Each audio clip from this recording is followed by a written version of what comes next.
maintenant, donc, je vous présente donc, mon invité Jérémy Salvadero, qui lui est psychanalyste d'un autre groupe aussi que le nôtre et que. Enfin, étant donné, nous, évidemment, vous savez, évidemment, notre groupe a produit des psychanalystes ou organise, au fond, des analyses dans une petite foule qui n'interdit pas à qui que ce soit de participer aussi à d'autres cercles, à d'autres associations même. Bon, voilà, pour des tas de raisons qu'on comprend bien et qu'on comprendra encore mieux après votre exposé, j'imagine, sur par exemple, comment s'en foulent les analystes, c'est évidemment tout un thème de recherche qui est très utile et qui est très difficile, enfin, que Lacan a toujours essayé de travailler en mettant, disons, en cherchant à mettre au point du maître, au fond, une espèce de case vide. Bon, on comprend pourquoi, mais en fait, on s'aperçoit que la case vide, évidemment, se remplit à toute allure, et en général par un maître qui, pourquoi pas, hein, après tout, peut-être qu'il faut des maîtres pour les renverser. Enfin, tout ça, c'est le trajet de l'analyse qui est là aussi, hein, qui est dans tout ça. Mais enfin, bon, la question était, mais enfin, bon, si vous avez fini votre analyse et que vous êtes, vous proposez comme analyste, comment vous faites pour faire foule?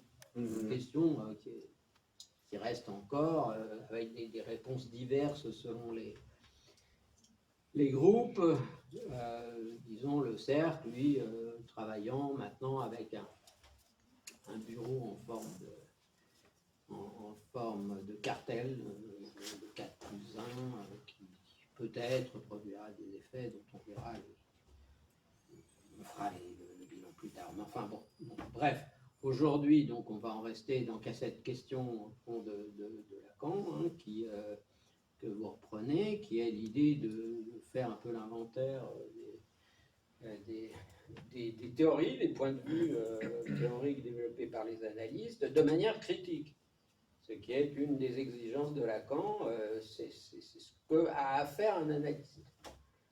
En particulier, une des choses, une des tâches de l'analyste. Et donc, je passe tout de suite la parole à Jérémy Salvadero, qui est donc psychanalyste, je le répète, qui est à l'instance lacanienne, à Paris aussi. Hein. Vous êtes analyste à Paris, oui. Et puis vous travaillez aussi en CMPP ou... Alors, je travaillais, c'était dans l'annonce où je n'ai pas rectifié, oui. Mais je travaillais jusqu'à l'année dernière à l'unité d'accueil parents enfants de Saint-Denis, qui est un hôpital toujours. Oui, c'est ça. Où on recevions, enfin, on reçoit toujours des mères et des bébés entre 0 et 3 ans, tout petits, mais j'y travaille plus depuis novembre dernier, j'ai travaillé presque une dizaine d'années. Et je travaille essentiellement en cabinet et à l'association Télémite. D'accord. Ah oui, les jeunes de l'âge. Oui. Quand on a vu, je ne sais pas si vous avez vu le reportage. Oui, c'est très réjouissant. Tout à fait. Moi, je sais, j'ai fait pas mal de contrôles dans NASA. Je dois dire que tout ça est assez... Bon, je ne vais pas raconter ma vie ni trop ce qui s'y passe, mais enfin, j'ai vu la immense dégradation, en tous les cas, par rapport à ce que j'ai vu dans ce reportage qui pose beaucoup de problèmes. Bon, donc je vais passer tout de suite la parole à Jérémy Salvadero pour qu'il développe son point de vue. Alors, allez-y. Oui, donc le point de départ, en effet, c'est cette question de la critique du champ et de la critique interne, finalement, au champ de la psychanalyse et comment cette question du développement ou de la théorie analytique peut avoir lieu et dans quelles conditions, dans la particularité finalement de ce que c'est la psychanalyse. Et c'est un enjeu qui en croise plusieurs en réalité, je me suis rendu compte aussi en le préparant pour vous, qui concerne, donc je reprends l'introduction, c'est-à-dire qui concerne la dispersion des analystes. En effet. je sais, d'ailleurs, là tout de suite, à vous entendre, je me demande, est-ce que l'école freudienne de Paris était une foule? C'est pas sûr. Non, mais c'est une question parce que il y a l'idée parfois, alors évidemment les témoignages sont très divers, que depuis la mort de Lacan, les analystes sont dispersés. Est-ce qu'ils étaient vraiment rassemblés à l'EFP? Il y avait quand même des groupes très différents. Bon, toujours est-il que le point de départ, c'est donc cette critique, et c'est là où j'ai rencontré vos travaux. J'ai rencontré vos travaux au moment où j'écrivais ma thèse, que j'ai soutenue en 2013 à l'Université d'Aix-Marseille. Et la question que je posais à l'époque, c'était la question du lien social en psychanalyse. Et j'entendais les enseignants à l'époque, et puis à l'époque était très en vogue les travaux de Charles Mallement, sortait L'homme sans gravité, et je me suis dit, mais qu'est-ce que ça veut dire le lien social pour les psychanalystes? Ça croisait évidemment des enjeux névrotiques. J'aime bien dire que quand on fait un séminaire, on fait toujours une auto-présentation de malade, donc j'essaie de pas trop le faire, mais un petit peu quand même. Mais ça transmet aussi quelque chose. Et moi, j'aimais bien ces théories-là. J'avais l'impression que ça parlait de ce qui arrivait à ma génération. Il m'a fallu faire une thèse d'une analyse pour voir que ça ne tenait pas debout cette affaire. 10 ans plus tard, 15 ans plus tard. Mais ça, c'est pas sans rapport, à mon avis, avec ce qui fait l'adhésion à ces théories-là. On s'identifie à tout un tas de trucs. Bon. Et ça a rencontré une autre préoccupation, peut-être aussi symptomatique pour moi, qui concernait les lieux de pratique des analystes. Et où, en effet, j'aimais bien ces analystes que j'avais pour enseignants, que je rencontrais à Marseille à l'époque, et qui allaient travailler dans les quartiers nord de Marseille, qui allaient travailler avec les prostituées, qui allaient travailler dans la rue, qui allaient travailler dans des lieux qui n'avaient rien à voir avec ce que même appelaient les psychanalystes de cabinet. Et il y avait une certaine opposition qui était comme ça, un peu imaginaire, je dirais aujourd'hui, entre ceux qui allaient mettre les mains dans le cambouis, travailler avec ceux qui ne veulent pas faire d'analyse et ceux qui sont pas dans leur cabinet, etc. Et un discours qui racontait que quand même on allait renouveler la psychanalyse avec ces pratiques-là, etc. Donc c'était pour moi une question de savoir mais qu'est-ce qu'on fout dans ces lieux-là, et est-ce que ça a vraiment un rapport, et est-ce que ce sont ces théories-là qui nous aident à penser ça? Bon. Disant cela quand même, parce que le propre quand même d'une recherche universitaire, c'est justement une traversée de la littérature analytique et une confrontation des thèses. Exercice dont on peut dire qu'on doit à l'université. On a l'habitude des analyses de taper sur l'université. Il faudrait voir ce qui s'y fait exactement, pas confondre le discours universitaire et l'université quand même. Mais ensuite, ou un peu dans le même mouvement, en rencontrant les écoles d'analyse, je me disais, bah, ce travail-là, il n'est pas fait. Donc, je rencontrais des écoles, des écoles, etc., côte à côte. Et je trouvais assez nuisible, voire aberrant sur l'honnêteté intellectuelle quand on aborde un champ. Donc, j'en suis venu à me dire, et je ne m'étais pas formulé jusqu'à présent, parce que je viens de discuter avec vous, et puis je prends appui, et j'en parlerai un peu plus tard dans la deuxième partie sur les travaux de Nicole Guérin, qui est aussi universitaire à Aix aujourd'hui, à Aix-Marseille. Je me suis dit, mais c'est l'université qui fait cette fonction que Lacan demandait à son école. C'est quand même un peu étonnant, mais je me suis dit que peut-être il y avait quelque chose de ce côté-là. Bon. Donc, je dispose un peu les choses comme ça, en croisant les enjeux. Et donc, notamment le premier, donc en effet, c'est le dialogue entre analystes, les analystes ça c'est un peu le symptôme. Mais au fond, l'enjeu concerne la formation des analystes, c'est à la fois comment les analystes se forment et à la fois quel rapport ils entretiennent avec la science. Mais avec la psychanalyse et son rapport à la science. C'est-à-dire, au fond, comment ils posent des questions sur le développement de leur champ et des questions d'épistémologie. Parce que c'est aussi avec cette entrée-là qu'on peut attraper et critiquer l'idéologie ambiante. Une des choses qui m'avait frappé à l'époque de l'écriture de ma thèse, c'était la question des exemples cliniques qui étaient donnés. Je me rappelle là, souvenir, Charles Melman commente des balades en roller dans Paris. Et j'avais quand même des enseignements de clinique à la fac à l'époque un peu rigoureux, et je ne voyais pas très bien le rapport qu'il y avait entre les balades en roller à Paris et ce qui se passait dans mon cœur. D'abord la mienne. Bon. Et c'est quelque chose que j'ai pu retrouver ensuite, et puis aussi les cas construits école par école pour démontrer la thèse du maître. Je trouvais ça très très problématique et très peu analytique. Donc ça concerne à la fois un enjeu théorique sur la construction et l'échafaudage des théories, et ça concerne très profondément la clinique en fait. Puisque un des enjeux de la rhétorique des analystes, c'est quand même l'appel au réalisme clinique. C'est-à-dire cette rhétorique qui vient dire « ma clinique me montre que ». Qui est un des obstacles épistémologiques repérés par Bachelard sur le réalisme, ce qu'il appelle le réalisme, l'évidence réaliste, qu'il définit comme ça. Le réaliste a immédiatement barre sur son adversaire parce qu'il accroît-il le réel pour lui, parce qu'il possède la richesse du réel, tandis que son adversaire, fils prodigue de l'esprit, court après de vains songes. Vous avez certainement eu affaire à ce qui fait obstacle absolument à toute discussion, qui est ma clinique me montre que. La clinique n'a jamais rien montré du tout, ce qui n'empêche pas de parler de l'expérience, à condition de mettre l'analyste au milieu. Mais c'est donc aussi tout un biais qui consiste à objectiver les cas. C'est ce que Lacan appelait dans la signification du phallus une pétition de principe d'appel au concret. Le concret, le cas, c'est la vie des gens. C'est une rhétorique qui me semble très mal masquer l'action même, la mise en acte du bon sens, du sens commun, d'un tas de croyances en réalité, qui font la construction et la lecture des cas. C'est précieux le symptôme et l'esprit du temps. Lacan épingle ça déjà. C'est vrai que Lacan assurait cette fonction critique, d'aller de la littérature, etc. Mais la question, c'est de savoir aujourd'hui, à l'intérieur du champ lacanien, comment le lacanien assure la critique. Lacan appelait ça la suffisance clinicienne. Ouais. Je trouve ça quand même assez intéressant.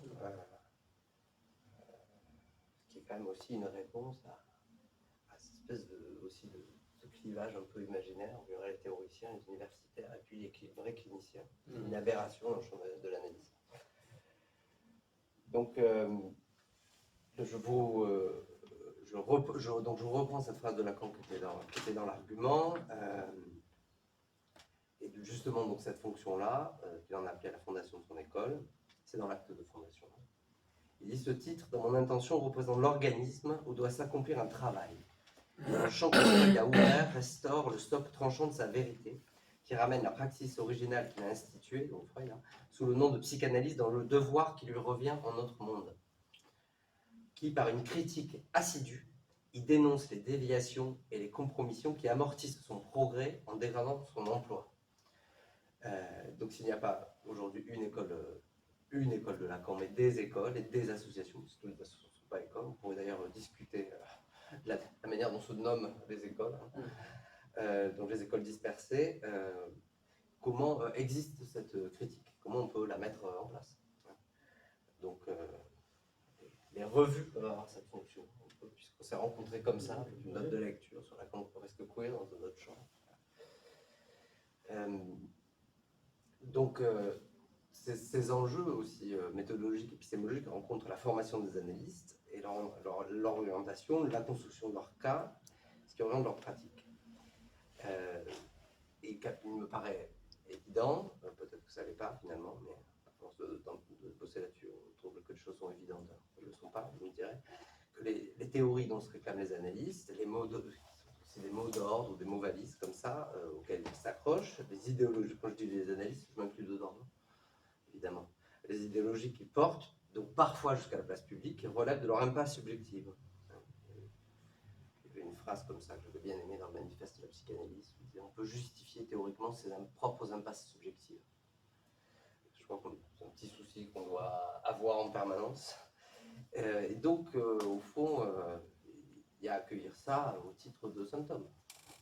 Et justement, c'est aussi la lecture de ce symptôme, puisque si la question c'est pourquoi ces idéologies-là traversent le champ lacanien.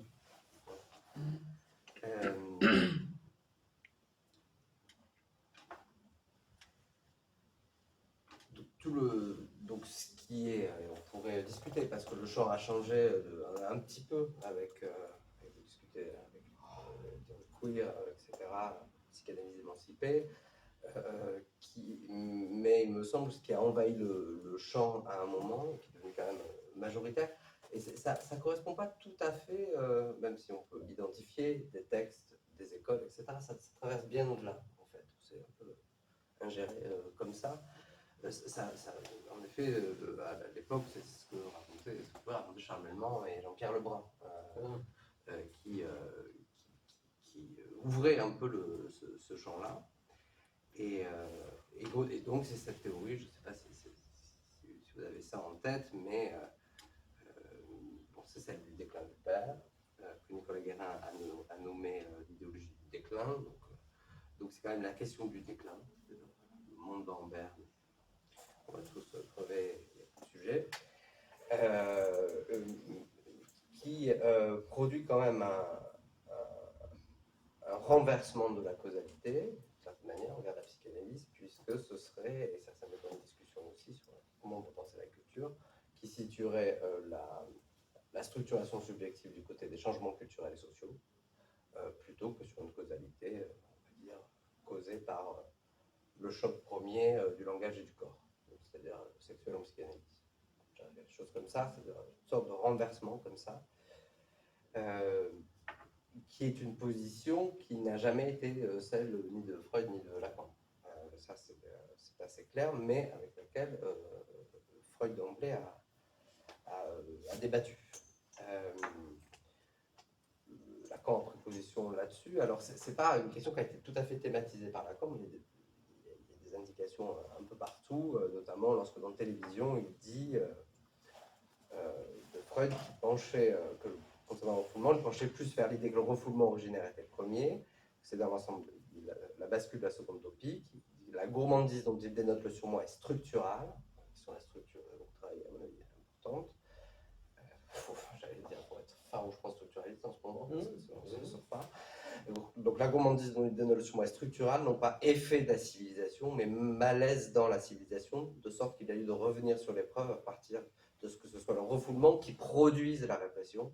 Pourquoi la famille, la société elle-même ne serait-elle pas création à s'édifier du refoulement?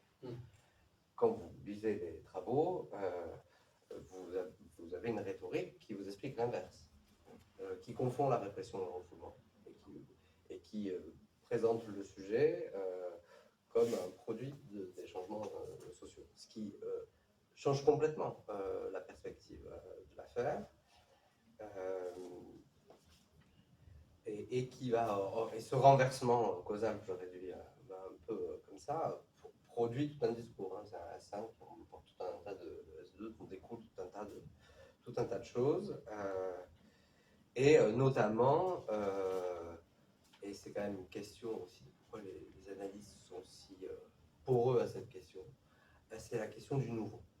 Il y a les nouveaux symptômes, vous voyez les thématiques, vous voyez les revues, vous voyez les types d'articles, les nouveaux symptômes, les nouvelles pratiques, les nouveaux sujets, nouvelle économie psychique, nouvelles pratiques de la psychanalyse. Il faut, alors je sais que c'est le dernier, je crois que c'est le titre du dernier numéro de Figure de la psychanalyse, il faut repenser la psychanalyse. Oui, c'est ça.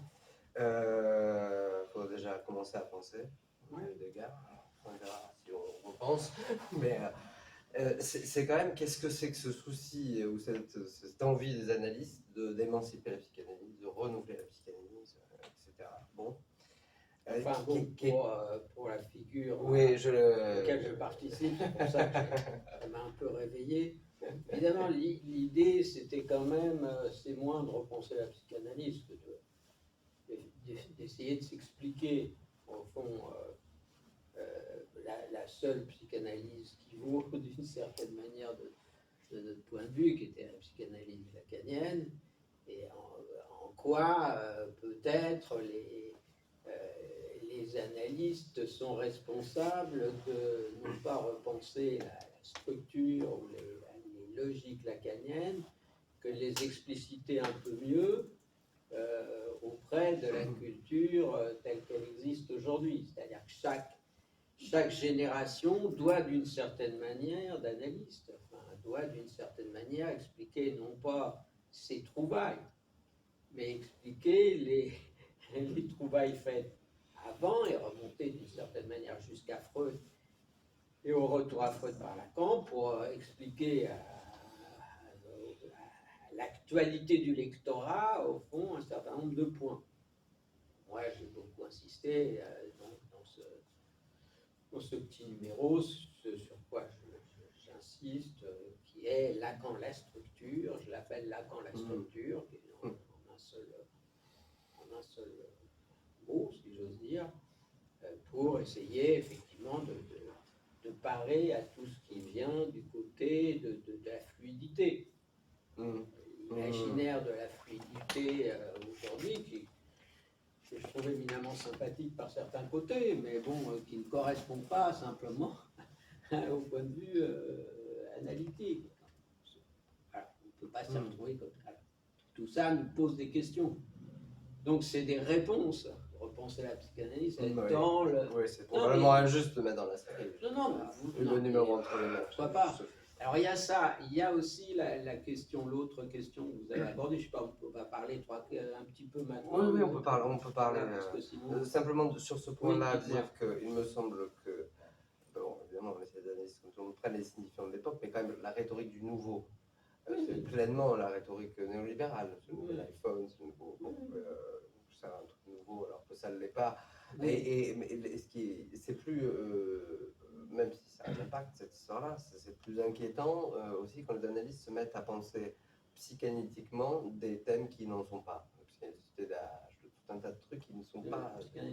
Du TDAH, de l'hyperactivité, des catégories qui ne surgissent pas de la psychanalyse, qui sont et qui se saisissent comme ça, comme ça faisait appel aux analystes pour traiter de ces questions d'actualité. Oui, mais c'est pas toujours mauvais de déconstruire des catégories qui sont construites par l'autre social. Alors, le problème, c'est que c'est pas toujours une déconstruction. Non, mais le travail d'un analyste, c'est de déconstruire. Enfin, moi, j'avais fait à l'époque, et là-dedans, c'est multiple, la question, j'étais rentré dans le champ analytique avec un cri de guerre, le toxicomane n'existe pas. Bon, les gens m'ont regardé un peu bizarro, et tiens, Zafiropoulos, il parle de toxicomane qui n'existe pas, il n'a pas vu que les gens se droguaient, etc. J'avais bien vu ça, mais passer donc de la notion toxicomane à la question sujet à la manie des toxiques. Voilà, c'était ma petite révolution à l'époque, que Miller avait publiée d'ailleurs, tout de suite, pour effectivement, parce qu'il y a quand même des personnes, qu'on aime ou pas, enfin, qui ont une certaine appréciation, une certaine formation aussi. Épistémologiquement, il faut dire que les analystes sont en général très mal formés. Bon. Donc, une formation de psychologue, bon, c'est ce que c'est, mais bon, ça a sa dignité aussi. Enfin, c'est pas une formation analytique et c'est pas une formation qui conduit aussi à pouvoir déconstruire des catégories préconstruites par le discours commun. Alors, vous avez raison, c'est le toxicomane, c'est le TDAH qui a remplacé ce qu'on appelait à l'époque les débiles. Enfin, tout ça, il faudrait reconstruire le champ à chaque fois. Et y compris pour la psychanalyse. Oui, c'est ça. Y compris pour la psychanalyse, parce que, bon, cette fameuse question du déclin du père, là, que moi j'ai déconstruit déjà depuis maintenant 24 ans, mon premier bouquin, Lacan et les sciences sociales. Évidemment, on voit qu'à cette période, il faut quand même revenir au Lacan sociologue. C'est-à-dire, il y a un Lacan qui est un Lacan sociologue. Il y a un Lacan durkheimien.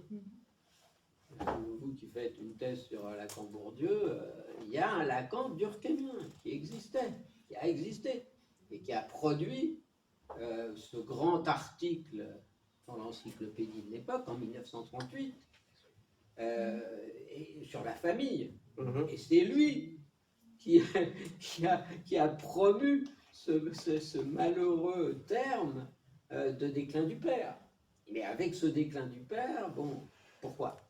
Parce qu'à l'époque, il considérait que la théorie freudienne du père mort, c'est-à-dire la théorie du mythe, freudien par excellence, était une ânerie.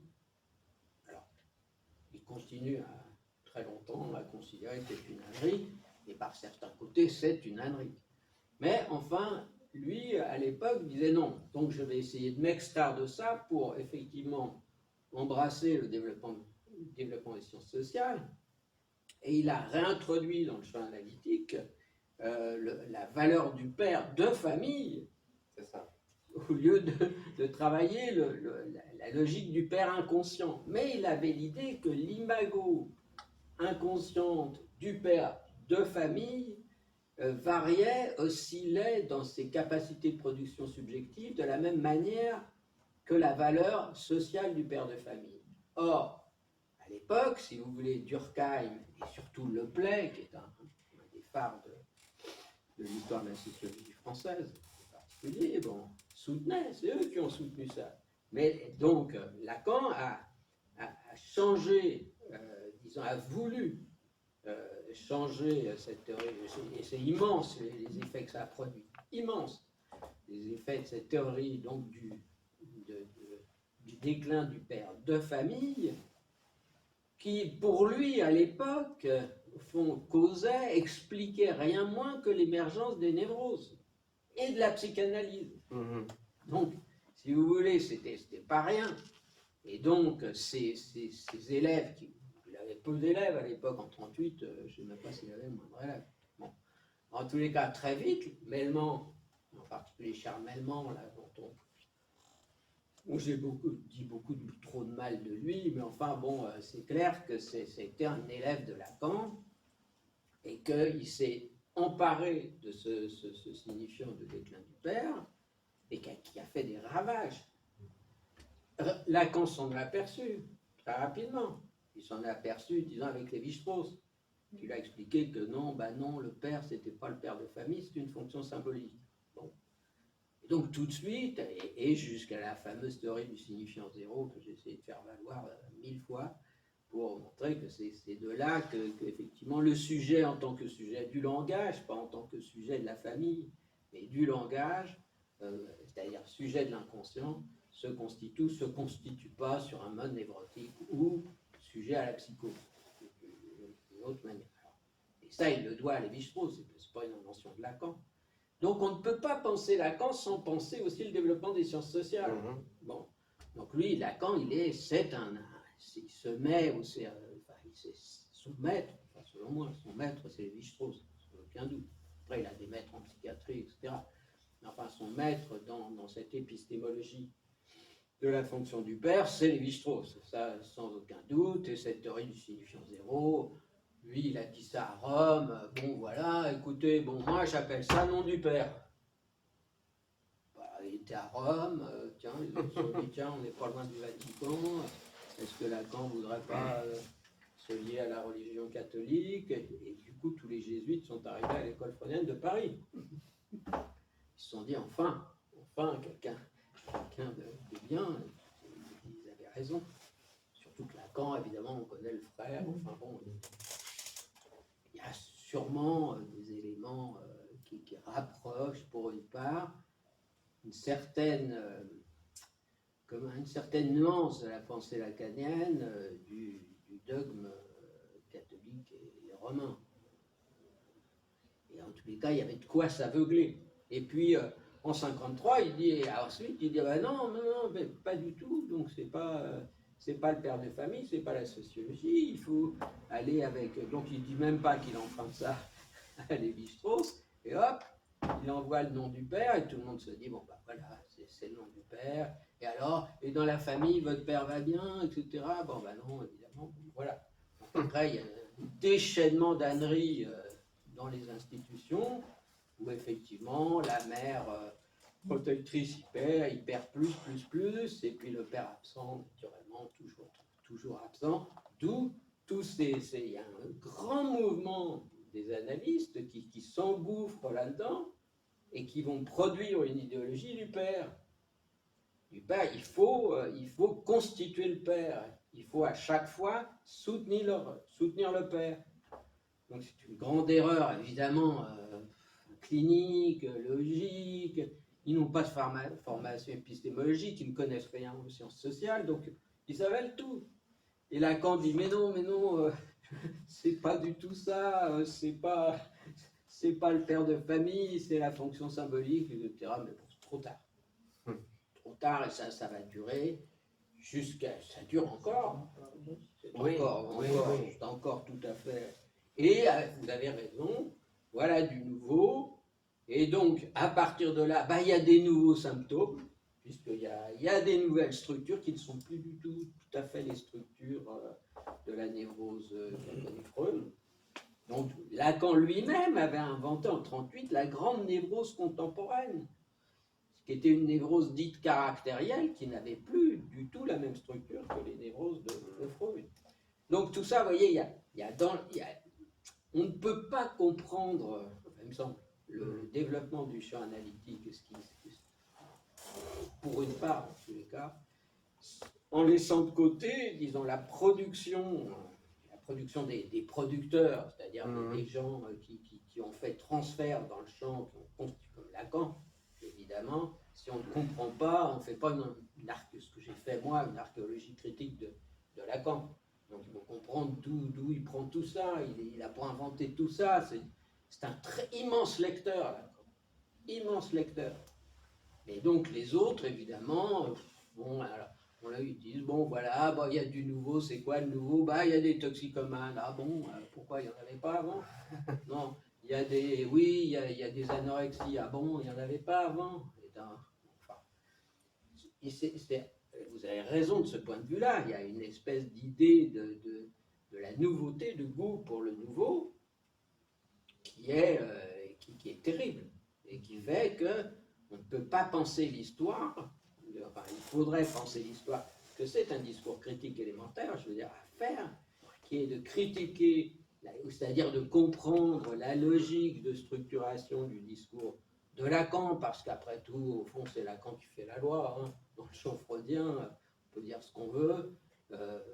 Même Melman, bon, même s'il a ramené encore son truc, le déclin du père, il l'a traîné jusqu'au bout. Jusqu'au bout. Donc aujourd'hui, il est mort, on ne peut pas lui en vouloir. Maintenant, il faut cesser ça. Mais enfin, c'est quand même quelqu'un qui expliquait que les jeunes des banlieues n'avaient pas ne connaissaient pas ce que c'était que la métaphore. Ils vivaient dans des trucs, pourquoi? Parce que pour lui, l'arabe n'était pas une langue propre à la métaphore. Ce qui est une ânerie, mais terrible. Mais que les analystes près de lui, ont embrassé, laissé pas. Alors moi, quand j'intervenais, oui, non, mais t'inquiète pas. Bon, je dis, non, mais le niveau, alors là, oui, c'était terrible. Donc c'est pourquoi il est nécessaire de revenir sans arrêt de manière critique sur les productions d'analystes. Mais bon, on ne peut pas passer sa vie à ça.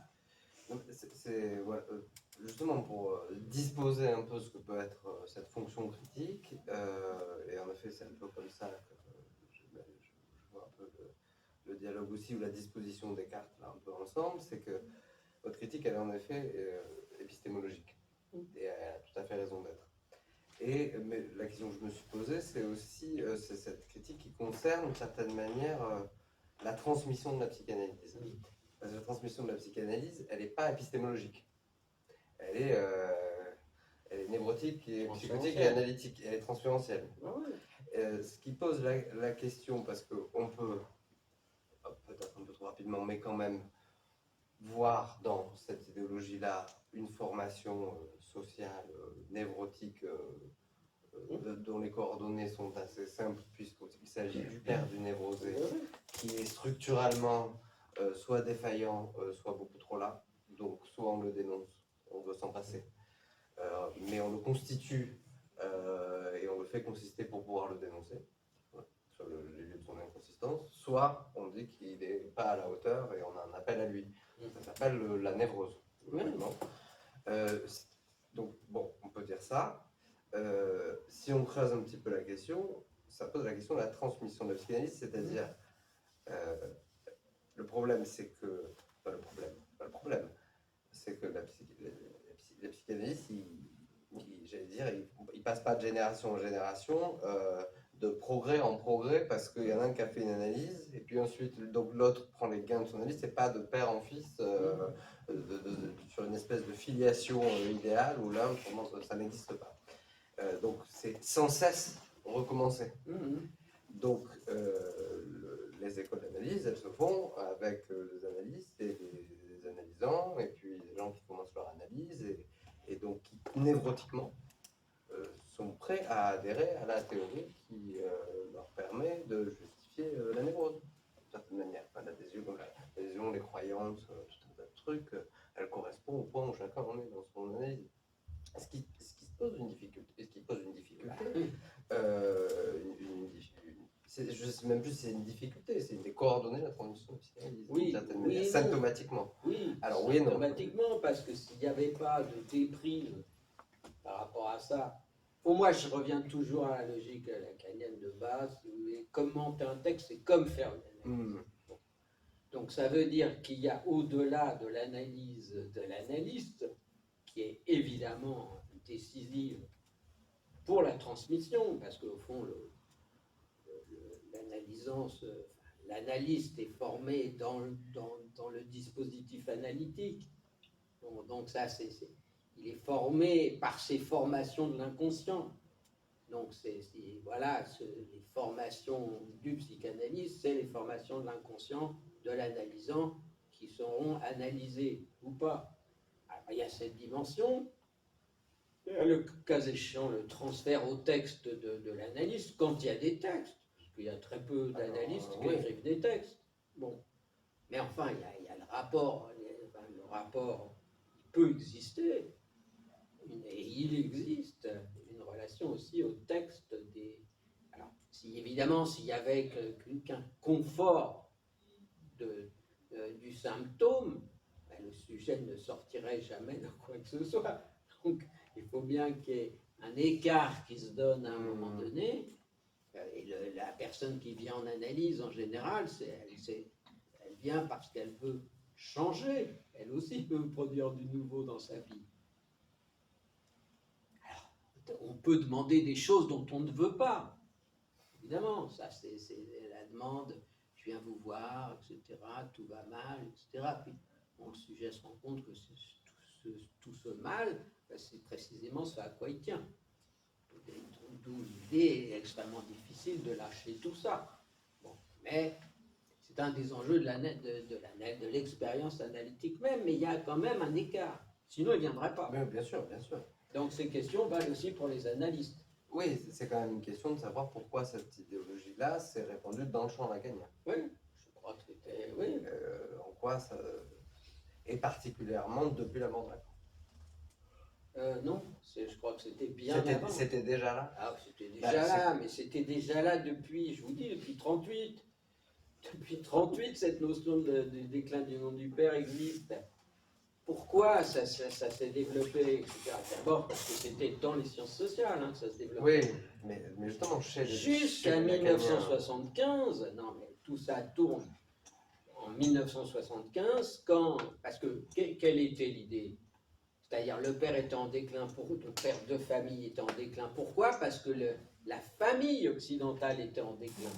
Il y avait l'idée chez les grands sociologues du début, Lepley, Durkheim, qu'il y aurait une contraction, au fond, de la famille occidentale, qu'elle serait passée de forme large et harmonieuse à ce trognon de famille que Durkheim avait sous les yeux, et d'où il déduisait, au fond, qu'à partir de là, il y avait la logique de l'anomie, ce qu'il a appelé l'anomie, qui se développait. Donc tout ça est très cohérent, mais c'est des développements internes aux sciences sociales, jusqu'à ce que les travaux, qu'il y ait des gens qui savent compter et travailler dans les archives, c'est-à-dire les démographes anglais, qui commencent à aller à faire un travail d'archives dans les églises, etc., pour s'apercevoir que, ben non, c'est-à-dire y compris dans toute l'Europe, y compris l'Europe du Sud, la famille avait toujours été à 3 ou 4. Voilà, la question était conjugale. La famille a toujours été conjugale de manière dominante. Alors, il y a eu évidemment des grandes familles, grandes en nombre. Il y a toujours eu des grandes familles. Alors pour des tas de raisons que je ne vais pas développer ici, la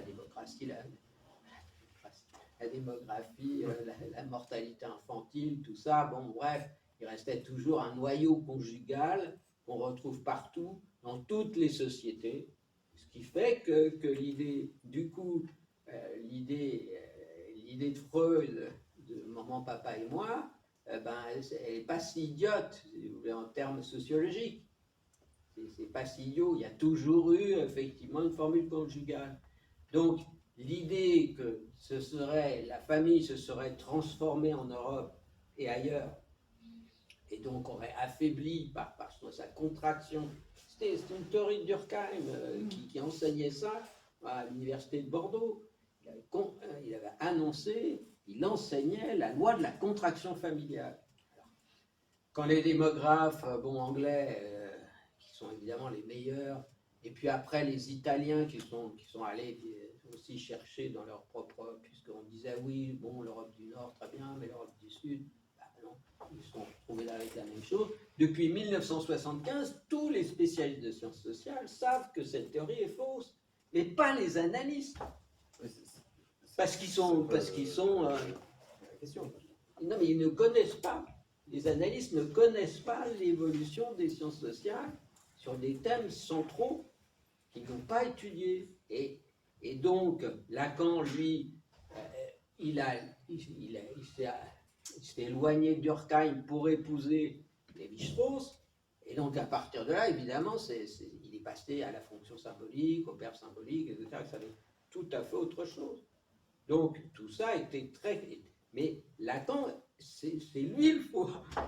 C'est lui le coupable de cette idée de déclin du père, cette idée qui, à l'époque... Que lui-même abandonne quand même. Ah bah lui, il abandonne en 53. Il abandonne en 53, donc bah travaille jusqu'en 81. Oui. Donc il n'est plus question de ça. Ce qui est énigmatique, c'est pourquoi ces élèves reviennent à cette question, faisant fi de 53-81. Ouais. C'est ce qui est assez étonnant. Oui, en fait. Oui. Alors c'est là où effectivement c'est une bonne question. Pourquoi est-ce que alors ils ne sont pas nombreux, on va dire. Pourquoi Gaucher, au fond Marcel Gaucher, qui a fait la pluie et le beau temps en philosophie sur Paris, etc. Il prenait cette idée du déclin, de la fluidité, de trucs. Bon, tout ça parce qu'il y a une espèce de... Au fond, c'est une philosophie de droite, voire d'extrême droite, qui faisait, puisque ça aboutit toujours à enrôler la clinique analytique pour le père, c'est-à-dire ce qu'ils appellent le père, ce qu'ils croient être le père du point de vue de la psychanalyse. Et donc, c'est en fait pour le maître. Donc ça, on trouve ça...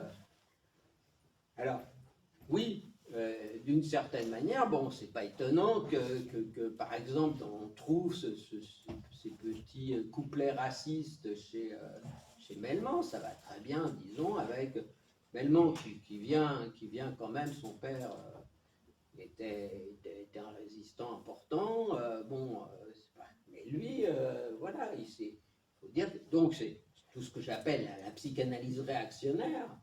Il n'y a pas que les grands textes qui constituent la psychanalyse. Ça porte pas, et on a raison de souligner sur en effet le cible racial, mais ça porte sur une espèce d'image un peu comme ça, de figure du sujet contemporain, qui tiendrait pas la parole, qui connaîtrait pas la castration, il faut n'importe quoi la sexualité, mais qui, in fine, c'est quand même pour nous dire que ces gens-là sont pas tout à fait accrochés à l'analyse, ils sont pas dans l'analyse, etc. Ce ne sont pas des vrais névrosés, surtout. C'est pas des vrais névrosés. Ce sont des, voilà. Mais ils posent des difficultés aux psychanalystes. Ouais. Et ça renvoie à une question aussi dans la critique du chant. C'est le peu de disposition des analystes à se mettre un peu en question et sur la sellette. Comme le texte de Lacan, mise en question psychanalyste.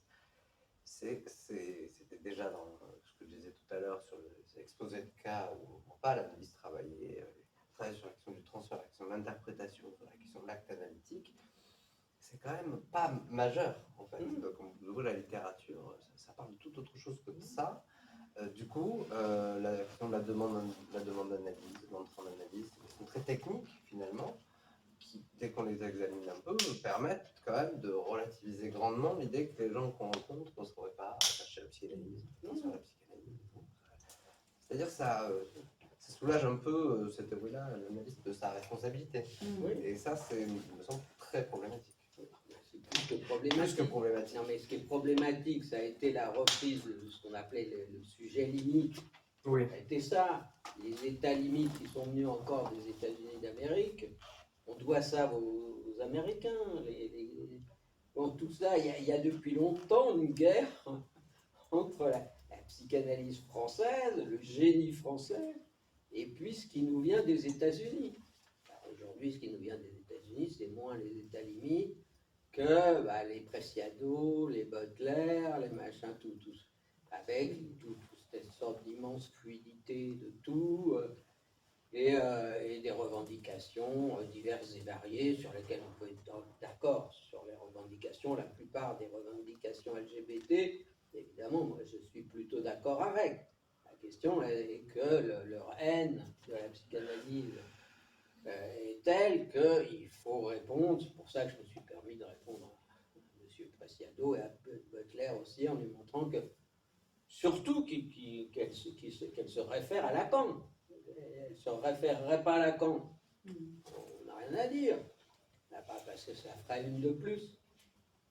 Mais aujourd'hui, je crois, c'est pour ça que j'ai fait ce livre, Lacan presque queer, effectivement, parce que je considère que c'est un développement intellectuel du maître américain dans une figure qui n'est pas celle de la trumpiste, mais au contraire, et qui pourtant, alors elle, c'est pas le père, le père est en déclin, c'est le patriarcat est toujours aussi violent, tout à fait l'inverse. Vous voyez, sur le même champ culturel, le même champ culturel, vous avez toutes ces théories du déclin qui existent. Alors, le déclin de l'Europe, bon, maintenant Trump s'est emparé de ça, le déclin de l'Europe, et il contribue d'ailleurs beaucoup à vérifier son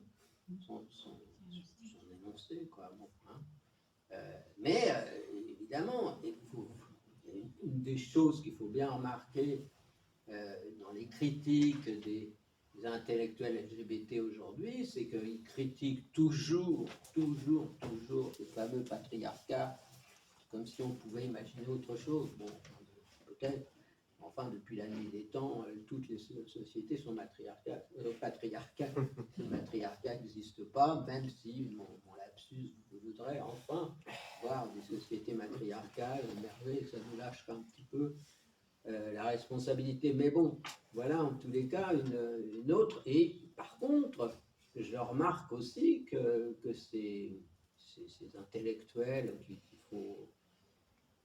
Alors là, c'est un peu plus loin, hein. On est dans aux confins de la psychanalyse, sauf qu'il y a des analyses LGBT qui se revendiquent comme psychanalystes et LGBT. Alors ça, c'est encore autre chose. Bon, c'est... on va pas en parler. Enfin, si, parce qu'au fond, ça concerne un bord très important qui est peut-être le point, c'est la question de la politique de la psychanalyse et de la question de la psychanalyse sur la place publique. Oui. Et comment elle peut être une adresse pour les contemporains.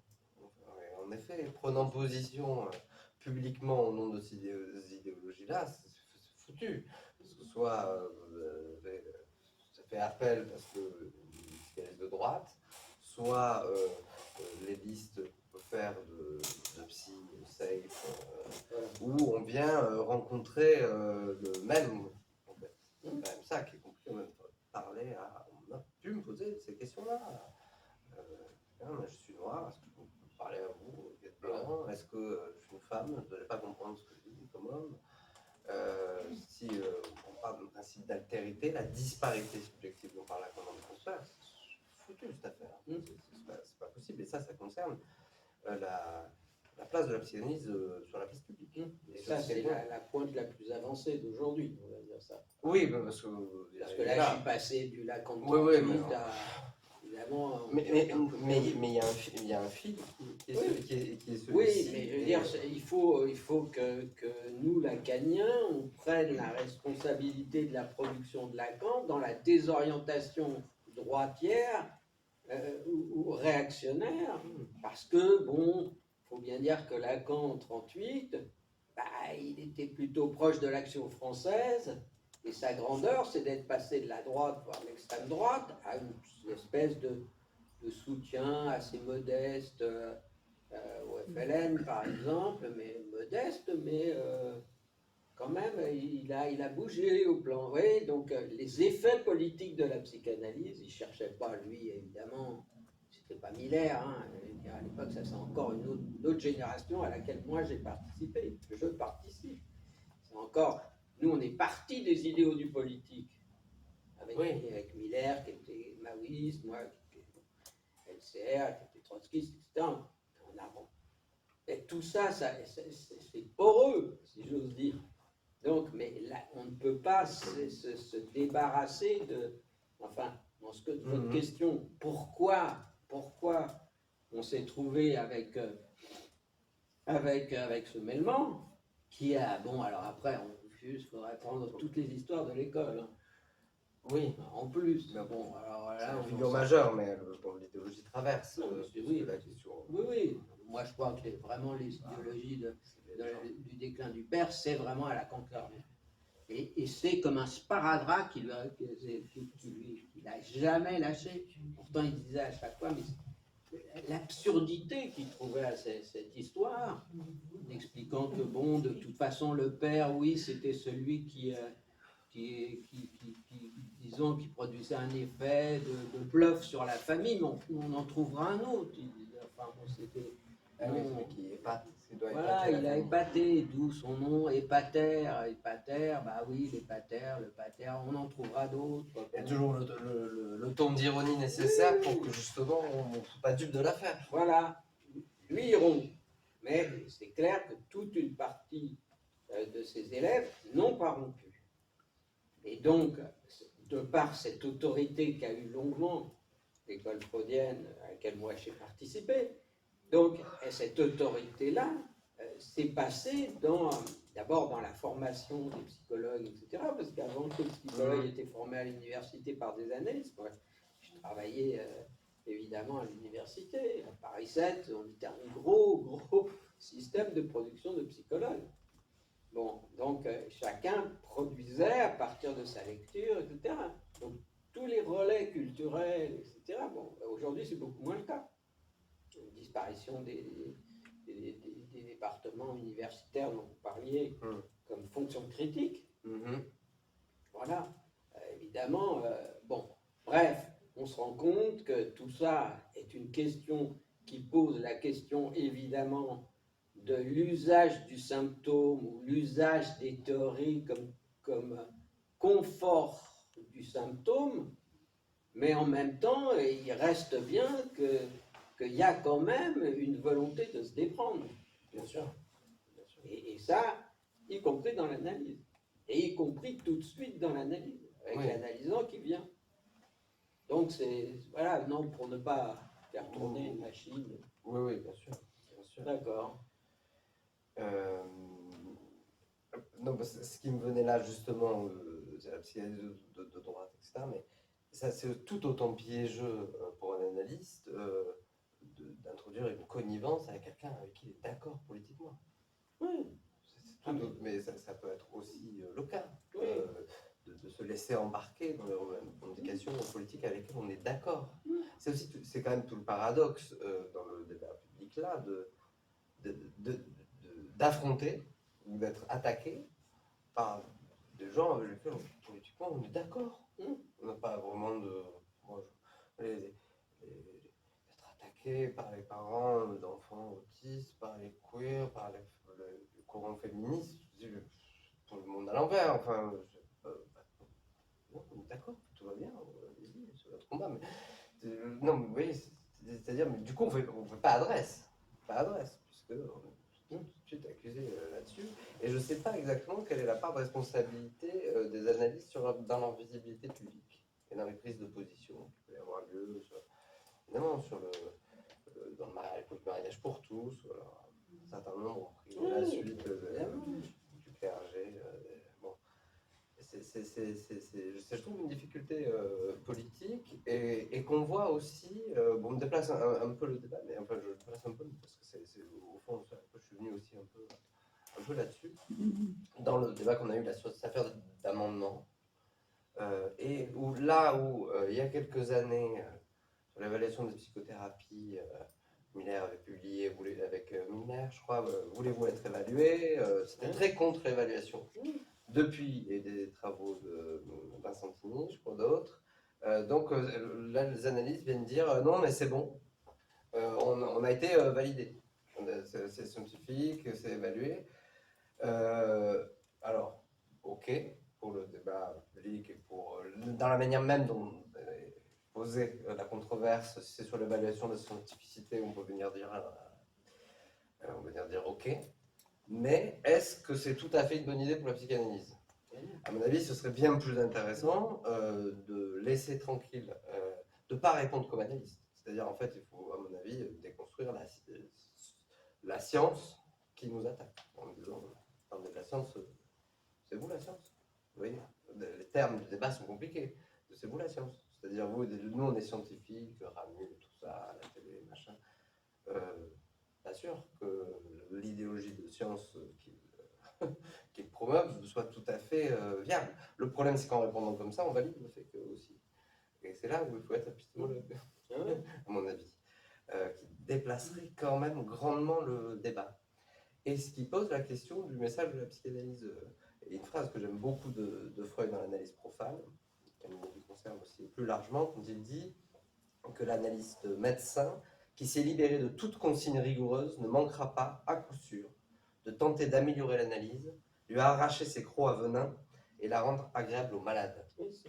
Et ça, c'est quand même ce qu'on raconte de la psychanalyse. Parce qu'en fait, les psychothérapies psychanalytiques évaluées n'ont rien à voir avec ce qu'on fait lacanien, en fait. Donc, on s'appuie pour soutenir la psychanalyse sur des gens. Et d'ailleurs, les adversaires l'ont déjà repéré. On nous dit, mais attendez, là, qu'est-ce que vous racontez? Donc, je trouve que c'est piégeux, cette affaire-là.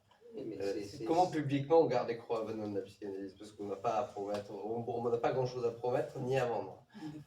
C'est même ça qui en fait la valeur. On a le valeur à vendre quand même, ça se vend bien, ça. Non, mais voilà, il n'y a pas d'illusion à vendre. Donc c'est pour ça que la psychanalyse est fondamentalement anachronique. Elle n'est pas dans l'esprit du temps. Et atopique. Elle n'est pas dans l'esprit du temps. Voilà. L'esprit du temps, c'est le confort, c'est bon, enfin bref, tout ça, tout ce qu'on connaît, cette espèce d'idéologie du moi. Et la psychanalyse n'est pas du tout là-dedans. Bon, voilà, il faut...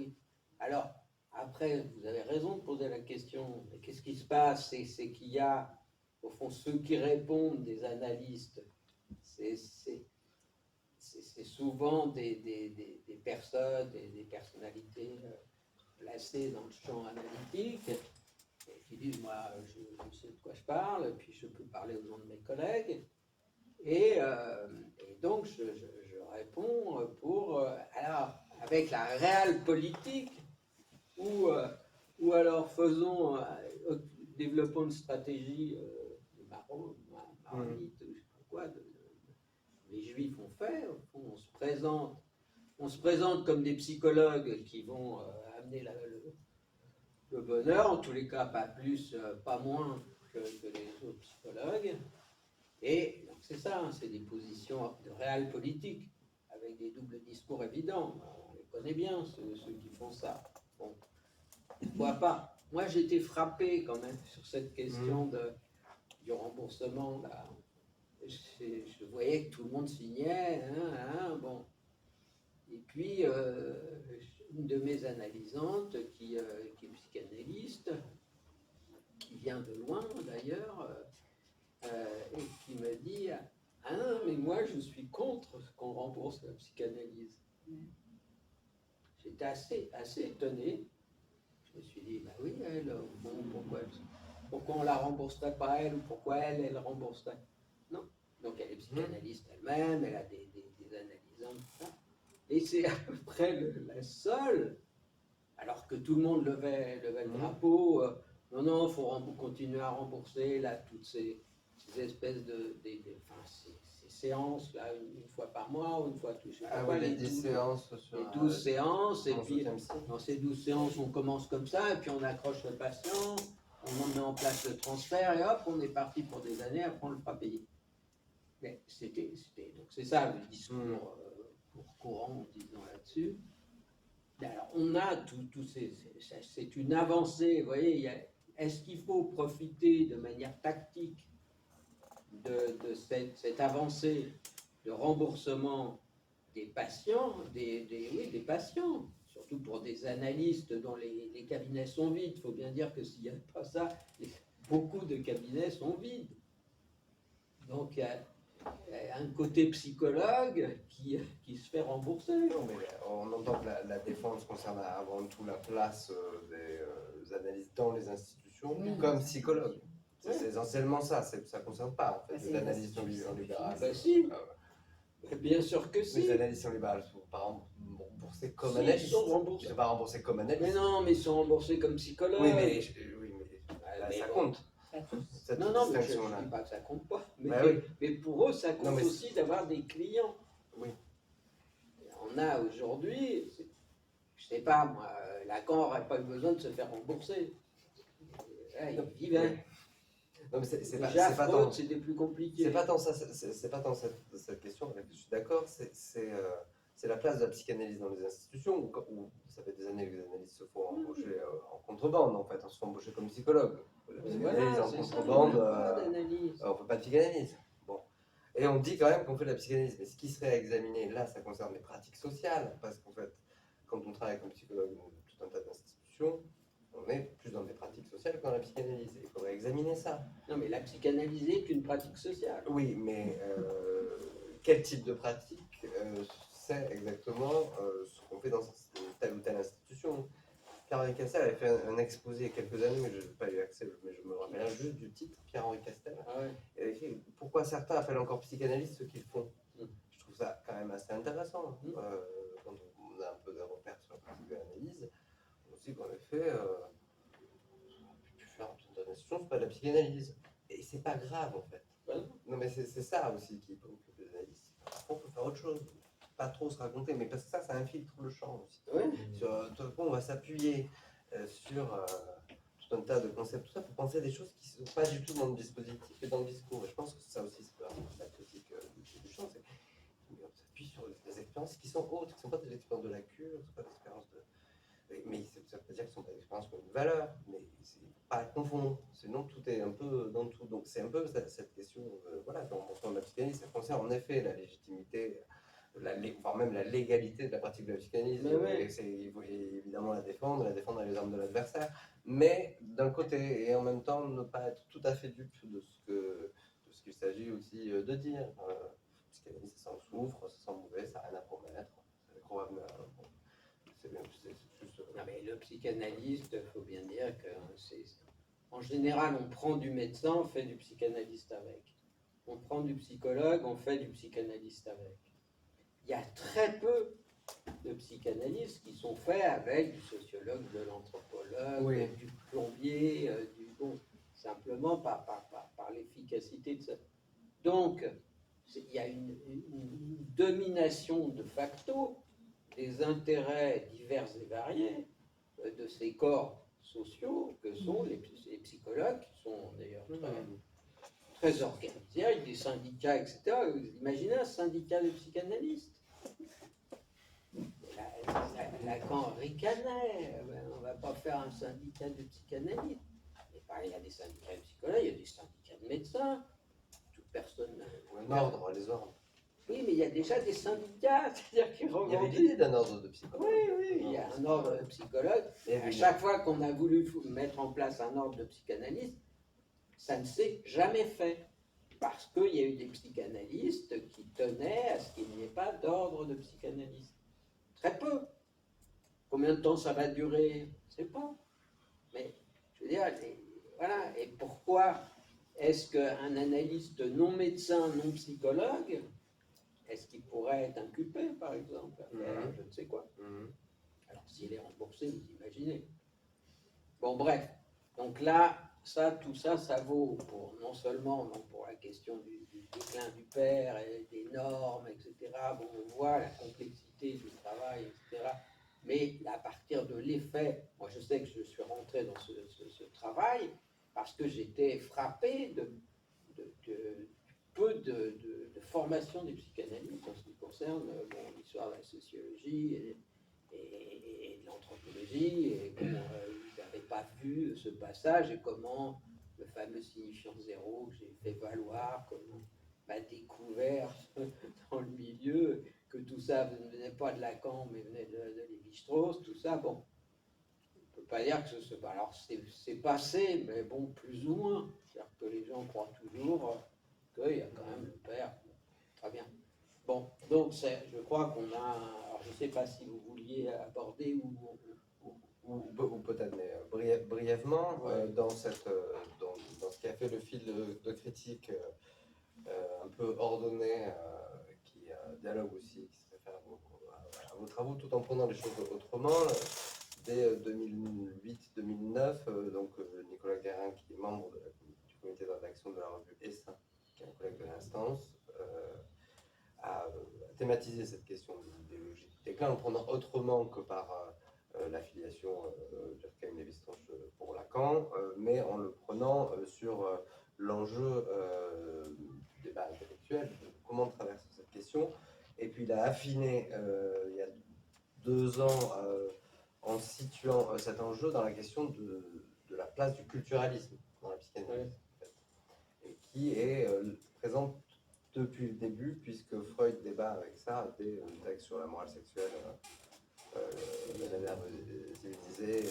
nervosité moderne, où déjà Freud pointe ces enjeux. En effet, c'est sur le renversement de la causalité, et donc c'est un fil critique sur, en effet, ce qui va venir attribuer à la position subjective la question du mouvement culturel, qui est une manière de prendre la culture tout autre que la manière dont Freud l'apprend ou l'a travaillé, et qui est déjà repéré aussi par Adorno et dénoncé. Je ne sais pas si vous connaissez ce texte d'Adorno, la psychanalyse révisée. Et je vous lis ce qu'en dit Nicolas en prenant sur la lecture d'Adorno. Il dit donc ça c'est une conférence quand même de 1946. Déjà, 1908 c'est présent, 1946 c'est déjà là. Pour Adorno, les révisionnistes néo-freudiens, en introduisant le milieu et l'environnement comme cause essentielle dans la détermination du sujet, n'avançaient que des platitudes qui transforment la psychanalyse, c'est le terme d'Adorno, en assistance sociale supérieure, qui pactise avec le bon sens en devenant universellement acceptable. La minoration par Karen Horney de la notion de libido sexuelle au profit des déterminations sociales consiste, selon Adorno, à rejoindre l'indignation bien pensante. Vous voyez, c'est d'une actualité incroyable en 1946. La psychanalyse, perdant par là son accent de subversion, est rendue acceptable par un souci de conformisme social. Le terme est toujours d'Adorno. On notera que ces critiques d'Adorno sont tout à fait proches de celles de Freud, qui voyait chez Adler un esprit de concession, cédant aux exigences de l'actualité du sens commun. Adorno remarquera aussi que la valorisation chez Horney du présent social, dans l'ici et le maintenant, est au service d'un esprit pragmatique qui entend surtout bannir le passé et les déterminations de l'infantile. Et enfin, Adorno remarquera fort pertinemment que lorsque Horney s'intéresse à tout ce qui lui semble nouveau, déjà en 1946, dans ce qu'elle propose cette psychanalyse néo-freudienne, propre au nouveau monde, au regard de la vieille Europe. On est déjà aux États-Unis. Sa conception n'a en fait rien d'original puisqu'elle se conforme à un argument publicitaire banal, dans la mesure où la promotion du nouveau est celle de la production de masse qui annonce à propos de chaque gadget standardisé que c'est du jamais vu. C'est Adorno. Il y a une idée forte selon laquelle les thèses culturalistes remettent en question les idéologies dominantes, puisque Fromm dénonçait les sociétés capitalistes avancées, avec Fromm, et donc des idéologies dominantes dont elles épousent finalement les principes. Donc c'est cette place de ce courant en fait culturaliste de Perry Fromm, Karl Horney, Erikson, qui en fait qui sont des interlocuteurs de Lacan depuis le début. Et tout le long, il y a des pics comme ça, même si ce n'est pas thématisé en tant que tel chez Lacan, mais par contre, c'est partout présent. Donc, ce n'est pas un problème nouveau pour la psychanalyse de repérer qu'il y a des idéologies du déclin, qu'il y a des biais culturalistes et qu'il y a ce que Freud pointe, en fait, c'est-à-dire cette tentation, il dit tenter de l'améliorer l'analyse et de la rendre agréable au malade ou agréable à l'air du temps. C'est un problème auquel sont confrontées les analyses depuis le début. C'est-à-dire même les questions politiques qu'on se pose aujourd'hui avec l'amendement, ou avec... Elles sont là depuis le début et elles ne sont pas nouvelles, elles sont toujours sur la même ligne de crête, en fait, qui en effet nous mettent en difficulté selon les points d'appui qu'on peut avoir. Bon, voilà, je ne développe pas forcément plus, mais c'était pour situer et nommer, voilà, on regarde nos travaux, la thématisation de l'enjeu culturaliste. Enfin, il y a l'environnementalisme oui. qui est une chose, et puis il y a l'idée quand même que pourtant la culture produit un effet sur la subjectivité. La question c'est quel effet? Lacan le situe parfaitement sur l'enveloppe formelle du symptôme. C'est-à-dire que le sujet du symbolique, évidemment, il évolue avec l'état du symbolique. C'est-à-dire qu'on s'aperçoit que les sujets à la psychose délirent dans les signifiants de leur milieu. Ce n'est pas qu'il y a une psychanalyse qui serait totalement disjointe de la culture. Il y a, et le névrosé, même topo. Donc l'enveloppe, c'est la résolution de Lacan. Ça bouge quand même. Moi, je suis un structuraliste, j'aimerais que les structures soient vraiment fixes. Oui, mais l'enveloppe formelle du symptôme bouge. Ce qui fait que vous voyez bien aujourd'hui que j'appelle les sujets à la toxicomanie bougent parce que l'enveloppe formelle du symptôme de la manie des toxiques bouge parce que les sujets qui ont affaire, qui incorporent, disons, dans leur difficulté de fonctionnement des toxiques, c'est moins l'alcool maintenant que toutes ces drogues de synthèse, etc. Et ça produit des effets particuliers sur la jouissance du sujet. Donc ça bouge. C'est pas que ça bouge pas non plus, parce qu'il ne faudrait pas faire non plus comme si tout ça ne bougeait pas. Donc il y a du nouveau. Oui, il y a du nouveau. Mais il faut savoir le situer. Oui, la structure, elle ne bouge pas. On est sujet à la psychose ou sujet à la névrose.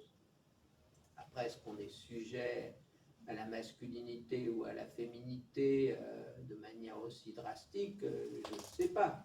Mais enfin, voilà, c'est un rapport au phallus, il faut savoir, lui, Lacan était brutal, il faut être ou avoir, il faut choisir, mon petit garçon. Donc, il était drastique là-dessus. Mais il n'empêche qu'il y a des nouvelles formes de symptômes, ça, c'est vrai, il y a des nouvelles formes. Ce n'est pas les nouveaux symptômes dont nous parlent les analystes, qui nous parlent des toxicomanies ou des anorexies, ou des violences, etc., comme si tout ça était nouveau. Non, tout ça, évidemment, est ancien. Mais la manière de... C'est les signifiants, la grappe de signifiants que constitue un symptôme. Ça, évidemment, il faut avoir l'oreille pour ça. Il faut bien être dans l'esprit du temps, savoir ce qui se dit. Et évidemment, raison pour laquelle j'ai raconté là l'histoire d'un sujet qui m'a été présenté comme toxicomaniaque et qui était un Africain qui s'est révélé sujet à la psychose et qui se traitait avec des... Bon. Donc, mais toute son analyse, on peut dire, enfin, en tous les cas, moi, l'analyse que j'ai faite avec lui, on peut dire, bon, ça a été de repérer les logiques signifiantes de sa culture d'origine, les mythes de sa culture d'origine. Donc, si on est sujet du mythe, évidemment, c'est pas la même chose si on est Afrique de l'Ouest ou si on est Italien du Sud ou grec. C'est autre chose. Même grec, c'est encore autre chose, je crois. Parce que nous, on a des mythes qui viennent de très loin et qui marquent encore de manière assez étonnante. Bon, bref, peu importe. Mais voilà, donc ça pour... bien sûr. Voilà. D'où l'intérêt d'interroger d'autres cultures. C'est-à-dire qu'on dit, on a aujourd'hui, effectivement, si on veut comprendre les difficultés de certains de nos contemporains qui souffrent, par exemple, de la longue colonisation française en Algérie, bah, évidemment, si on comprend ça, on va comprendre ce qui a pu arriver dans la famille à tel ou tel moment, et donc c'est même pas inutile de produire de l'intergénérationnel. Simplement, on a des sujets qui se plaignent, et d'où l'idée, vous voyez, que tout ça, il faut être aussi, je crois, assez nuancé, quoi. Accueillir, par exemple, ce qui se fait là-dessus. Oui, il y a une vie psychique du racisme. Mais justement, un des problèmes de cette idéologie alternative à travailler, c'est de constituer une espèce de foule, de gens qui seraient structurés sur une certaine manière, unifiés, etc., qui empêchent justement d'entendre le cas par cas, le singulier, de la manière dont un sujet grandit dans sa culture, sans tomber pour autant dans la de théorie interculturelle qui ferait de chaque sujet exemplaire de sa culture, le représentant de sa culture. C'est pas ça non plus la question. Mais en effet, comment ça s'est traité pour un sujet, c'est une logique qui ne peut pas traiter de la question de la masse. Il ne peut pas prendre des sujets comme des exemplaires. Et en effet, il ne faudrait surtout pas entendre que la culture n'a aucune importance, l'histoire singulière, tout est équivalent, parce qu'il y a la structure qui nous permet de répondre à la question avant même d'avoir écouté les gens, qui est un autre biais chez les lacaniens aussi. Une fois qu'on a fait un mathème avec on n'a plus besoin d'écouter les gens parce qu'on sait déjà ce qu'on a à entendre. Donc c'est un autre problème. C'est un autre problème qui non, mais c'est comment aussi, avec l'analyse du cas, on peut passer à l'analyse de la culture. Alors c'est ça. Et comment... mais peut-être pas l'inverse. Non, mais ce qui vaut pour un vaut pour tous. Ça, c'est du Freud. Donc ce qui... Alors, mais ce qui vaut pour un, disons français, on va dire, ne vaut pas nécessairement pour un Américain. Il ne vaut pas pour un... Mais à travers, moi je sais qu'il m'a donné un bon cours d'anthropologie, en même temps ce patient m'a fait comprendre ce que c'était que son mythe. Et donc c'est comme ça qu'on peut passer de la clinique du cas à la clinique du social. C'est en écoutant pourquoi les psychanalystes pourraient la ramener, sinon sur quoi, ce qu'ils ont à dire, il faut bien qu'ils aient une pratique. Donc à partir de leur pratique, il est possible effectivement de constituer le cabinet de l'analyste comme un lieu de production des sciences sociales. Et la psychanalyse est une science sociale, voilà. Ah, c'est Lévi-Strauss, structure élémentaire de la parenté. Bon. C'est pas un psychanalyste qui sort son comme ça, non.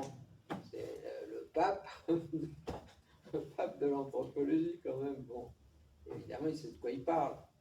Oui, la psychanalyse est une science sociale. Alors comment on pratique, comment on raconte, comment on produit des analyses de la culture en écoutant du particulier.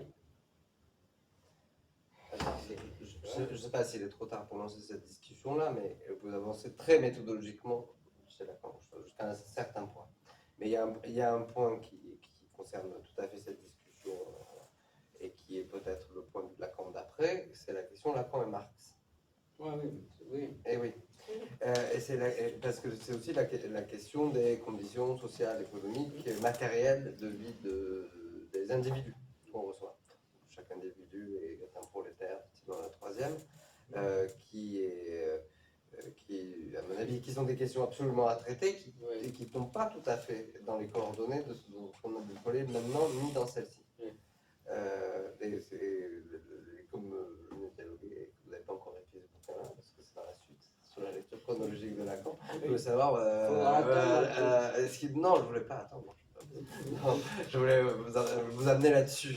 Justement, qu'est-ce que vous faites de la manière dont quand on a conduit l'individu prolétaire, parce que ça concerne aussi la manière dont les psychanalystes sont. C'est quoi le champ de limitation d'intervention des psychanalystes en fait. C'est-à-dire, il y a un certain nombre de choses dont on s'occupe.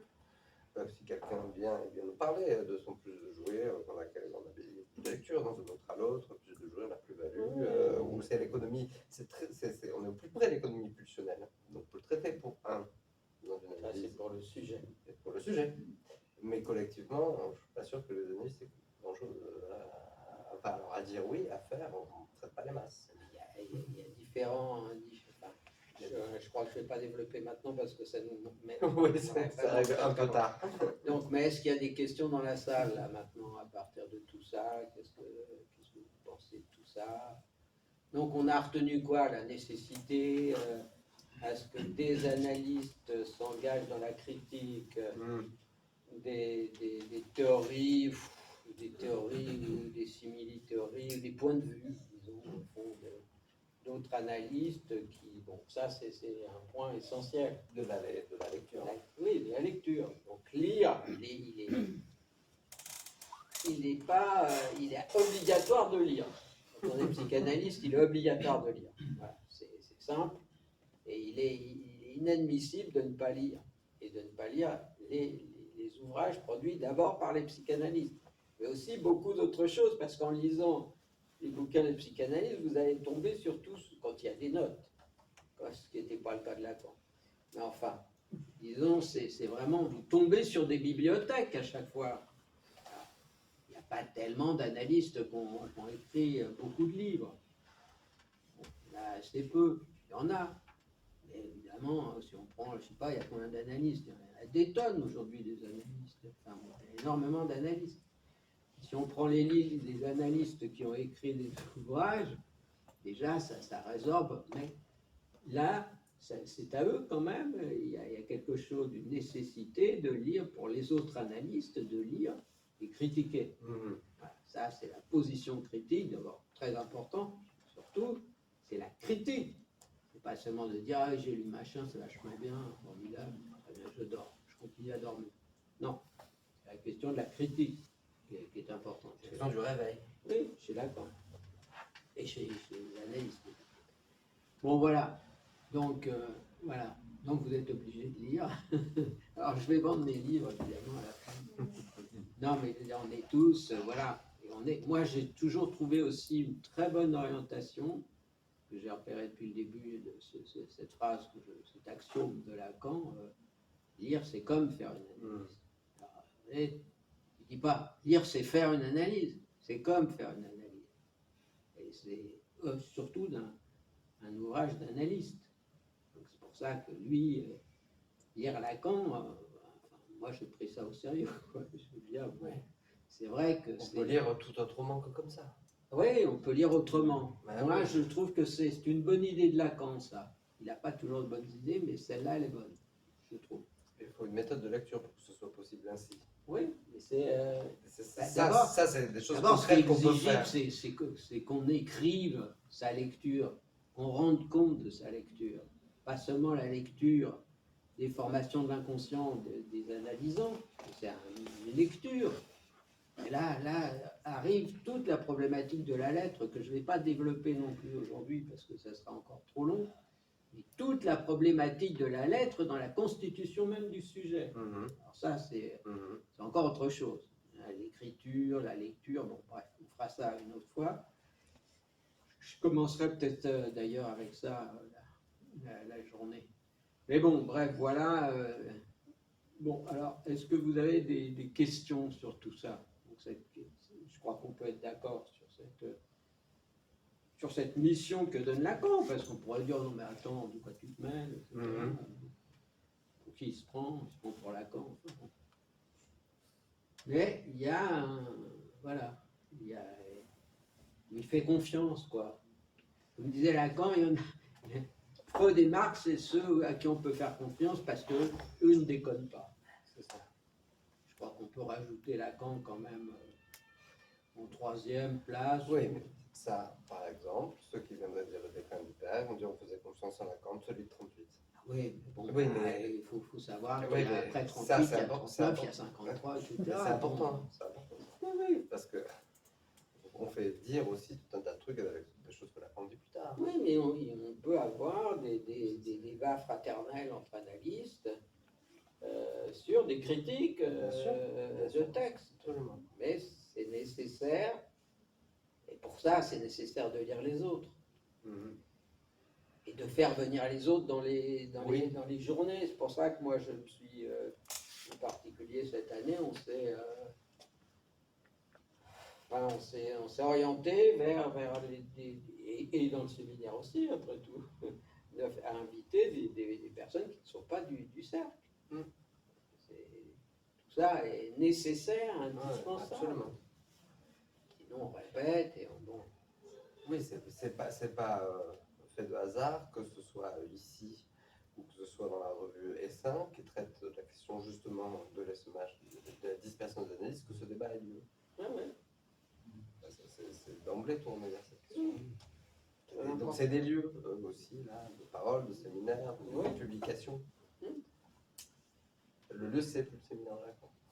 Le lieu des lacaniens, c'est plus le séminaire de Lacan. Ouais. Je me retrouvais au séminaire de Lacan pour entendre Lacan. Ça a été dispersé.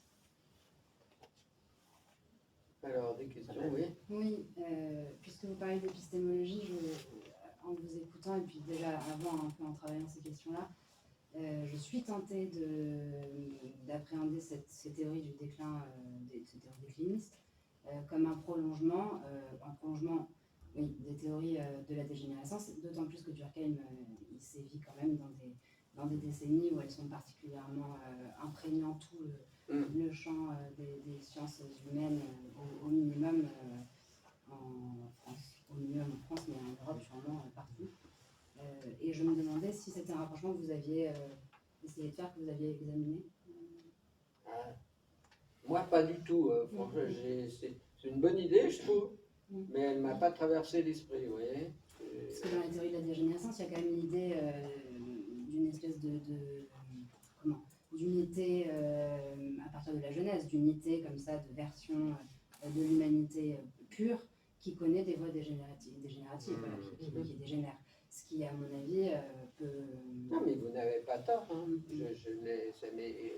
Voilà, vous ouvrez une porte, j'avais jamais pensé à ça. C'est-à-dire que, bon, j'ai vu ça, des dégénérescences, tout ce développement des sciences du corps. Mais moi, je l'ai travaillé à partir des sciences sociales, puisque je suivais ce fil, c'est pas pour me défendre, mais je suivais ce fil du déclin du père. Et j'ai dit, bah oui, ce déclin du père, c'est simplement Durkheim en 24 à Bordeaux, puis avant lui, Le Play, telle année, il publie tel et tel truc. Mais effectivement, vous avez raison, il y a au plan épistémologique probablement une espèce de beaucoup d'homologie de cette question du déclin, et vous avez raison, et peut-être... alors, voilà, il y a toujours cette rallonge, on s'en plaint. Mais pourquoi est-ce qu'on se plaindrait de la dégénérescence? Voilà, non, sauf que tout ça, c'est fait pour expliquer des désordres de l'anomie, des trucs comme ça. Si les gens étaient restés, enfin, c'est l'idée du bon sauvage, quoi, à la fin. Que, bon, je pense force le trait. Il y aurait eu une unité ou un. Voilà, en tous les cas, pour la famille, c'est ça, dans l'histoire de la famille, si vous voulez, l'histoire est pareille. Donc, il y a des. Bon, voilà, moi, directeur de recherche au CNRS, je me suis préoccupé de ce qui était mon champ.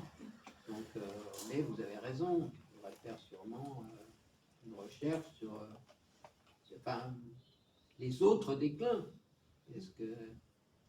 Qu'est-ce qui conflue dans cette théorie du déclin? Oui, vous avez raison, des tas de déclins.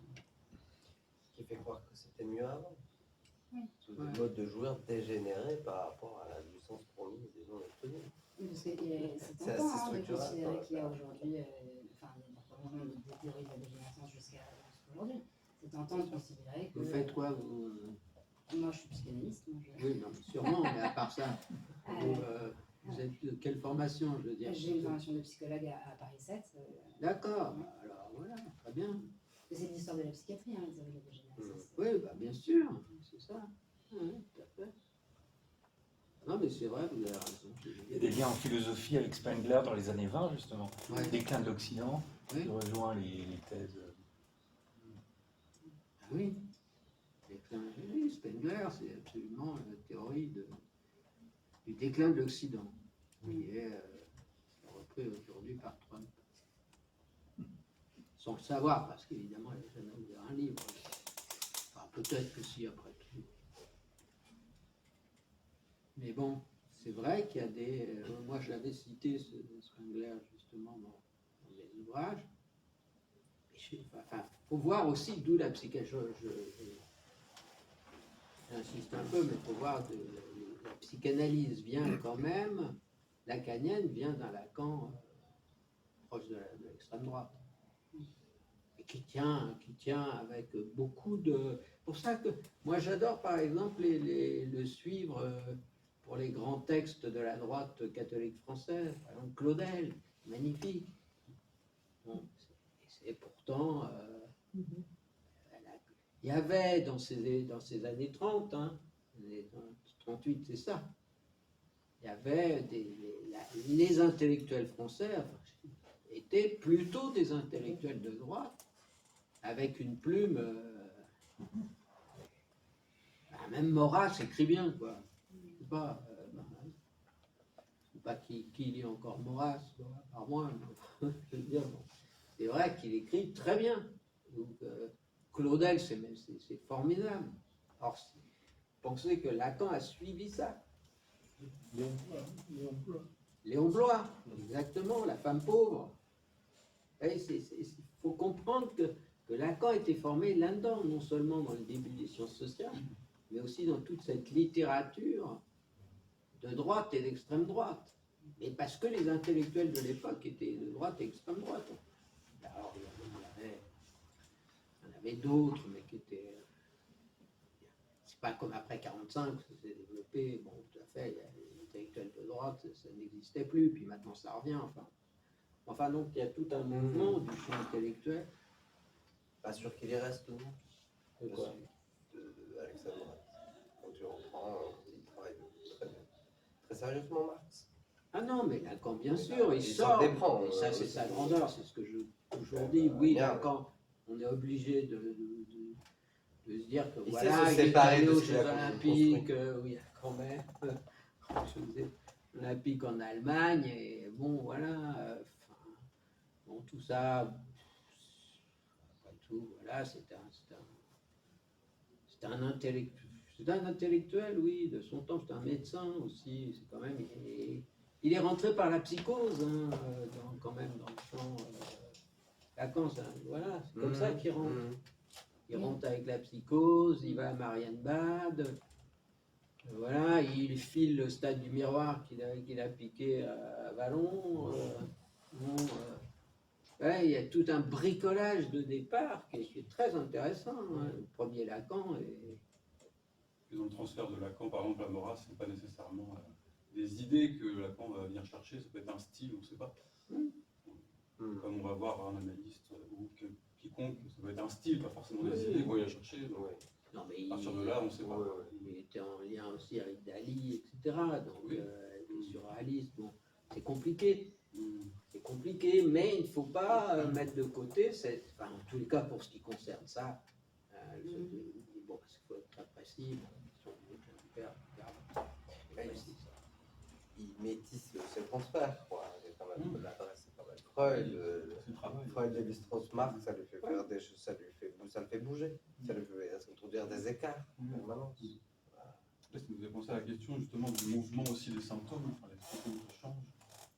C'est en rapport à quoi, selon vous, c'est la question, parce qu'on parle du déclin du père, mais de quel père on parle, la place du père dans la famille. Oui, c'est le père de famille. Mais il y a la aussi... place de l'autre aussi, qu'est-ce qu'incarne l'autre, est-ce qu'il est incarné, et l'évolution des symptômes.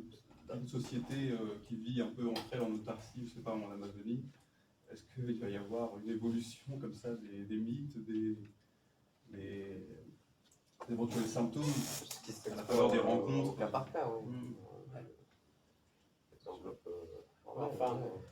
point de Lacan, c'est ça, c'est que c'est le symptôme qui change. Par contre, les structures subjectives sont stables.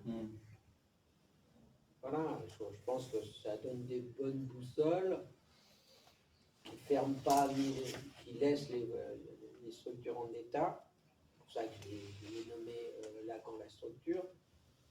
Et en même temps, ça donne beaucoup de souplesse si on prend la question du symptôme, parce qu'un sujet qui vient en analyse, il vient avec ses symptômes, il vient avec ce qui l'ennuie, même s'il en jouit, il vient avec ce qui l'ennuie. Moi, regardez-moi ça, voilà, j'ai ça, voilà.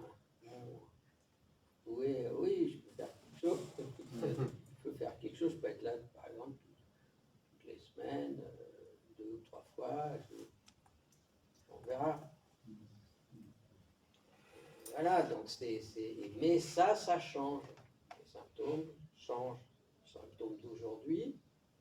Et pourtant, il n'y a pas de nouveaux symptômes. Vraiment. Les nouvelles classes, TDAH, tout ça, c'est des montages. C'est débile. Les caractériels, enfin, c'est toute l'histoire du champ de l'enfance inadaptée, dans lequel j'ai beaucoup tartiné aussi. Enfin, je ne vais pas revenir là-dessus. Vous avez d'autres questions sur se poser?